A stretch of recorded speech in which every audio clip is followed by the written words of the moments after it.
sijui vile ni kama mbu. Ni jamii ya mbu. Ni wadudu ambao wako kwenye ziwa Nyasa. Wana kienyeji wanaitwa likungu. Lakini ni jamii ya mbu. Hawa wadudu hawaumi wala hawana madhara wala hawana sumu. Ni wadudu ambao wanatokea kwenye ziwa na huko wanakuja na upepo. Wanazaliwaje sasa? Hawa wadudu wanazaliwa, mayai yao yanakuwa hatched ndani ya maji. Lakini wanapokuwa wanakuwa, unajua wadudu na stage zao zile larva sio nini, wanapokuwa wanakuwa, kwa hiyo wanakuja ku sprout. Sasa mayai yale yanatoka mpaka juu ya maji. Mayai yanakuwa hatched chini ya maji. Halafu yanatoka yanapokuwa yanakuwa, yanafika mpaka juu ya maji.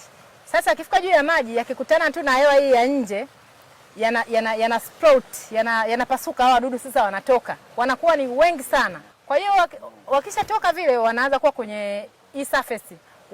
Wanaenda kule ambako upepo unaenda. Kwa hiyo ukiwakuta hapa maana yake walikotoka kwenye sosi wamekuja na upepo mpaka wamefika hapa kwenye kisiwa cha Lundo.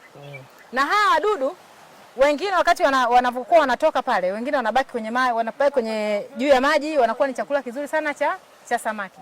Hawa wadudu inasemekana wana protini ya kutosha, wana potassium ya kutosha na wana iron ya kutosha. Ni rich in potassium, iron na protini. Kwa hiyo ni chakula kizuri cha samaki. Na inasemekana kwamba hawa wadudu ukila unakuwa na akili sana. Ndio maana watu wakazi wa Nyasa wana akili sana kwa sababu ya hawa wadudu, wanakula hawa wadudu. Sasa wakishafika kama hivi kwenye mti hapa, kwa sababu wamekuja na upepo, kwa hiyo mti unawatrap. Unakuwa ni kikwazo kwa kuendelea na safari, sawa? Inakuwa ni pia ni chanzo cha kama vile si cha uchumi niseme. Kwa sababu wakishafika hapa, wamama wa Kinyasa wanakuja, wanatikisa hii miti wakiwa na vikapu kichwani. Wakisha tikisa hao wanakuwa wanaanguka kwenye nini? Kwenye vile vikapu. Wakiingia kwenye vile vikapu wanachanganya na maji. Hao wadudu wakutana tu na maji wanakufa. Kwa hiyo wakisha changanya na maji wanakuwa wanatikisa kile kikapu, wadudu wanakufa. Wakisha kufa wanawaprocess. Kuna namna wanawatengeneza. Wanatengeneza lidude lishape kama limkate hivi. Kwa hiyo kinakuwa ni chakula chao cha asili cha Wanyasa. Ndio kile ambacho sokoni umekuta kinauzwa pisi shilingi 1000. Lakini ni hawa wadudu. Ni kama mbu fulani. Wako wengi? Wako wengi, wanakuwa wengi. Yaani wakiwa wameshuka kunakuwa mpaka kama na giza hivi. Wanakuwa wengi sana. Na ukiona ziwani, unaweza kuona ziwani kama moshi hivi unafuka, ujue ni hawa wadudu wanaitwa likungu. Kwa hiyo ni watamu, wanaliwa, unaweza hata ukala wabichi. Wewe. Hawana shida. Tunakula sisi. Tunakula. Hawana shida. Hawana shida, wanaliwa hawa.